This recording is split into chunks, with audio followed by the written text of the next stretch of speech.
نحمده ونصلي على رسوله الكريم أما بعد قال النبي صلى الله عليه وسلم موتوا قبل أن تموتوا وحاسبوا قبل أن تحاسبوا۔ میرے محترم بزرگوں اور عزیز ساتھیوں، ایک حدیث میں نے آپ کے سامنے پڑھی ہے، اور حدیث کا لفظی ترجمہ یہ ہے کہ موت سے پہلے مرو،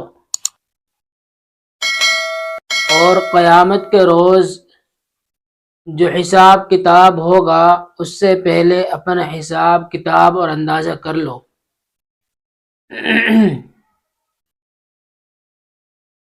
یہ اللہ کے نبی علیہ السلام کی حدیث ہے کہ موت سے پہلے مرو۔ اس حدیث کا مطلب کیا ہے؟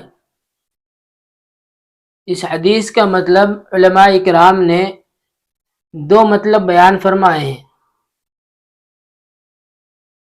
ایک تو ہے کہ موت سے پہلے مرو، یعنی کہ آدمی اپنی خواہشات کو، جو نفسانی خواہشات ہیں، ان کو چھوڑ دے، جو اللہ کی مرضی ہے ان کے مطابق عمل کرے۔ جو برے کام ہیں، جو اللہ کی مرضی کے خلاف والے کام ہیں، جو نبی کی مرضی کے خلاف والے کام ہیں، ہم ان کو بالکل چھوڑ دیں۔ ایک مطلب تو یہ ہوتا ہے۔ دوسرا مطلب یہ ہوتا ہے اس حدیث کا کہ آدمی اپنے مرنے سے پہلے سوچ لے، پہلے سوچے کہ یار مجھے ایک نہ ایک دن مرنا ہے اور دنیا سے جانا ہے، میرے ساتھ کیا حال ہوگا؟ اگر خدا نے خواستہ میں برا اعمال میں شامل رہا، برا اعمال میں ملوث رہا، اللہ کی ناراضگی والے عمل کرتا رہا، اور میں یوں ہی اللہ کو ناراض کرتے کرتے دنیا سے رخصت ہو گیا، اور قیامت کا دن ہوگا، اور جب میں اللہ کے غضب کا سامنا کروں گا تو اس وقت میرا کیا حال ہوگا؟ تو اس چیز کے بارے میں آدمی غور و فکر کرے کہ مجھے ایک نہ ایک دن مرنا ہے، مجھے یہ دنیا چھوڑنی ہے، اپنا پریوار چھوڑنا ہے، ماں باپ چھوڑنے ہیں، بھائی بہن چھوڑنے ہیں، رشتہ دار چھوڑنے ہیں، بیوی بچے چھوڑنے ہیں، سب کو چھوڑ کر میں اس دنیا سے رخصت ہو جاؤں گا۔ تو اس چیز کو اپنے دل میں لائے۔ اس کا مطلب ہے موتو قبل ان تموتو، کہ موت سے پہلے مرو۔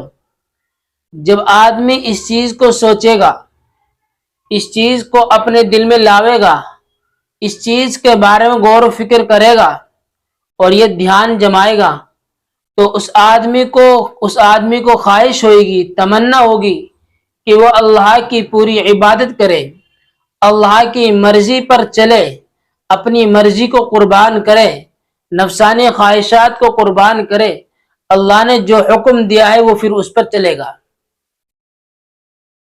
اس لیے میرے دوستو، اس حدیث کا پہلا جو جملہ ہے اس کا مطلب یہ نکلا ہے، اور ایک اللہ کے نبی علیہ السلام نے بہترین جملہ فرمایا کہ دو نعمتیں ہیں، نعمتانی مغمون فیہما اکثر من الناس۔ تو دو نعمتیں ہیں، وہ دو نعمتیں ایسی ہیں کہ ان میں اکثر و بیشتر لوگ دھوکے میں پڑے ہوئے ہیں۔ اللہ کے نبی علیہ السلام نے فرمایا کہ لوگ دھوکے میں پڑے ہوئے ہیں۔ پہلے نعمت ہے الصحت، یعنی کہ صحت، اور دوسری نعمت ہے فارغ، آدمی فارغ ہوتا ہے، ایک تندرستی اور صحت اور ایک فارغ اوقات، فارغ وقت، یہ دونوں نعمتیں بڑی قیمتی ہیں۔ آدمی کے پاس صحت ہوتی ہے اور صحت کے زمانے میں آدمی نیک عمل کی طرف نہیں چلتا، آدمی یہ سوچتا ہے کہ میں کل کر لوں گا، کل نماز پڑھ لوں گا، کل نیک اعمال کر لوں گا، کل اللہ کو راضی کر لوں گا۔ تو یہ آدمی سوچتا ہے کہ میرے پاس تو ابھی صحت ہے، میں تندرست آدمی ہوں، جب چاہوں جو اللہ کو راضی کر لوں گا۔ اسی طرح دوسری نعمت فارغ، جو آدمی فارغ ہوتا ہے، فارغ وقت ہوتا ہے، آدمی اس چیز میں کیا سوچتا ہے کہ نہیں یار میرے پاس تو وقت ہی وقت ہے، میرے پاس تو وقت ہی وقت ہے، مجھے کیا ٹینشن ہے، کیا دقت ہے۔ لیکن میرا عزیزوں، اس فارغ وقت میں آدمی آج کل پرسوں یہ ٹالتا رہتا ہے، اور ایک وقت ایسا آتا ہے نہ اس کو اللہ کو راضی کرنے کی مہلت ملتی ہے، نہ اس کو حقوق اللہ کی مہلت ملتی ہے، نہ حقوق العباد کی مہلت ملتی ہے۔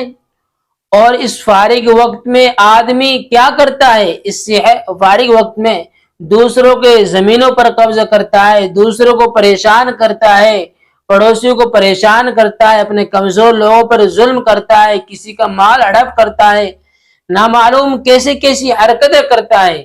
لیکن اللہ کے نبی نے فرمایا یہ فارغ وقت بہت بڑی نعمت ہے۔ اس وقت میں ہمیں کیا کرنا چاہیے؟ اس وقت میں ہمیں اللہ کو اپنا راضی کرنا چاہیے۔